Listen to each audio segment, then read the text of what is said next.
estamos aqui com meu grande amigo Maurício Silvério, grande jogador de beach tênis, dançarino e também um grande profissional na área da construção civil, engenheiro civil, formado por São Carlos, há algum tempo, não vou falar o tempo, senão ele vai ficar chateado comigo, e trabalhou no mundo dos carros durante uns 10, 15 anos, e há 25 anos tem sua empresa na construção civil, e há 12 anos trouxe uma tecnologia muito inovadora para reduzir custos, segurança na área de construção. Vamos falar um pouco a respeito disso, e eu dou a palavra a ele agora para ele explicar rapidamente. Eu tenho depois umas perguntas para te fazer. E aí, Maurício, tudo bem? Tudo bem, obrigado pela oportunidade. O interesse é da gente realmente poder mostrar para quem nos ouvir quais são as vantagens e as coisas boas daquilo que a gente trouxe dos Estados Unidos há quase 20 anos atrás. Fala um pouquinho a respeito dessa tua tecnologia que eu vi, eu conheci, muito interessante. Para quem olha de fora fica meio assustado, mas depois que vê na prática é maravilhoso. E eu tenho umas perguntas, umas pegadinhas para te fazer, vou ver se você se sai bem. Então, tá bom, vamos ver se eu vou funcionar. Então, na verdade, uma tecnologia chamada de argamassa armada, que, diante do termo, fica parecendo algo muito difícil para quem não é do ramo, e eu chamo isso de casa de isopor, porque painéis em que tem telas de aço de cada lado e um miolo de isopor, que é o que aparece. Quando você constrói, fica aquela coisa branca, né? Então, o pessoal mal percebe o aço, fica pensando, será que isso aí não vai sair voando? Então, por conta disso, a gente chama de tecnologia de argamassa armada, tecnicamente falando, e, ao mesmo tempo, dá um nome de casa de isopor para poder criar a curiosidade das pessoas virem nos perguntar o que, por quê e quem é esse louco que está fazendo esse tipo de coisa. Mas esse lance de casa de isopor, quando me vem à mente, é as casas dos três porquinhos.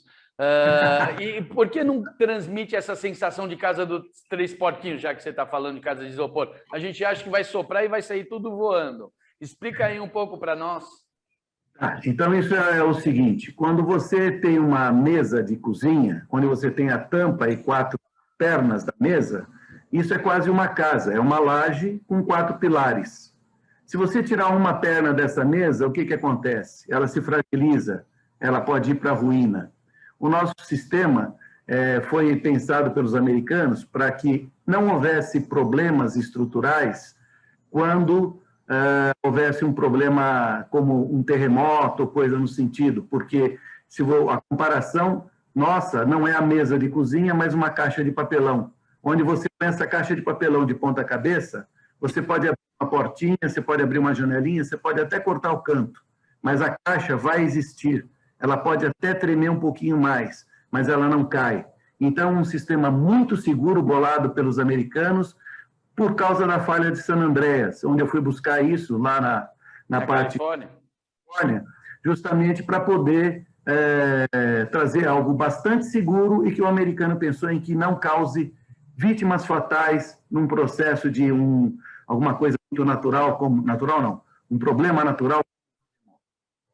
Mas e a gente sabe que nos Estados Unidos eles têm muito problema com terremotos, furacões, tudo mais. Terremotos na região da Falha de San Andreas, mas também em outras regiões com os furacões e tudo mais, e essas estruturas, imagino, foram pensadas justamente para isso, para minimizar o impacto dessas falhas, desses problemas naturais na construção civil, não é? Exato. Mas, qual as razões dos benefícios citados que você falou? Segurança, qualidade e produtividade.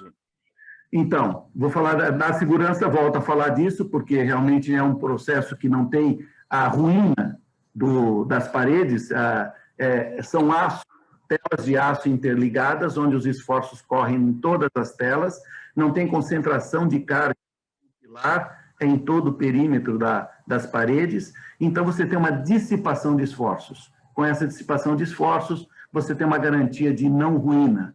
Então, tecnicamente falando, é algo muito bom em termos de estrutura. Em termos de produtividade, a gente vai falar que o erguimento de uma casa dessa, 250 metros quadrados de uma casa dessa, a gente constrói levanta em uma semana. Ou seja, a gente tem uma maior agilidade para chegar no produto final, não é? Exato. O tempo de obra termina. Não estamos falando da parte de acabamento, que se gasta exatamente dinheiro, tempo e material igual. Mas a parte estrutural, da fundação até a cobertura, a gente reduz em até 40% o tempo e proporcionalmente o custo. Não a esse ponto, mas quanto mais alto for a casa, quanto mais esforços tiver, maior a economia. Uma casinha simples de 50 metros quadrados não tem quase carga. Então, qualquer coisa maior e de andares, a gente com certeza fica muito mais barato, mais econômico, vamos falar assim, do que o sistema tradicional. E com uma produtividade muito maior. Ou seja, e tempo é dinheiro, a gente sabe disso, porque você utiliza também menos tempo dos recursos humanos, fatalmente você vai gastar menos, né? Além a mão de obra, inclusive, é muito tranquila. O ajudante manuseia a pistola pneumática e o pedreiro, que é o cara que realmente assenta a massa, que precisa, a gente precisa dele para prumo, esquadro, alinhamento, ele faz essa fase. Mas quem produz é o ajudante, que é muito mais barato e ergue tudo rapidamente. Excelente. Mas por que esse sistema construtivo, que é tão inovador, não é tão divulgado, tão comum assim, com todas as vantagens que você aqui citou? Então, vamos dizer assim, que eu não sou nenhuma Odebrecht da vida, na verdade. Eu não tenho dinheiro para sair construindo o Brasil inteiro. Imagina no começo, então, quase 20 anos atrás, falar em casa de isopor. Assustava, né? Assustava. Então, eu fui de pouquinho em pouquinho, fui amealhando meus clientes e, na verdade, eu não sou o construtor. Eu licencio a tecnologia para que as pessoas regionalmente possam utilizá-las. Então, o cara sai de São Paulo para construir, como eu já construí, um AMB lá no Maranhão, na cidade de Balsas, casas em Tocantins, casas no Rio Grande do Sul, em Cuiabá, no Mato Grosso, em Minas, interior de São Paulo.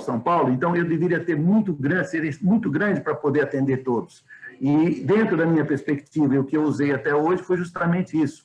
Eu licencio a tecnologia para que outras pessoas que tenham CREA, CAL e CNPJ possam aplicar a tecnologia. E com uma pequena referência, deixa eu só atrapalhar um pouco mais você, que é o seguinte, a gente cuida do que a gente faz, ou seja, a gente não simplesmente manda fazer, a gente fiscaliza, a gente assina RT de projeto, a gente fiscaliza a execução, para que não tenha problema. Então, eu garanto para você que em 20 anos de atuação, eu nunca tive um problema com justiça, com cliente, com quem quer que seja, porque a gente fiscaliza.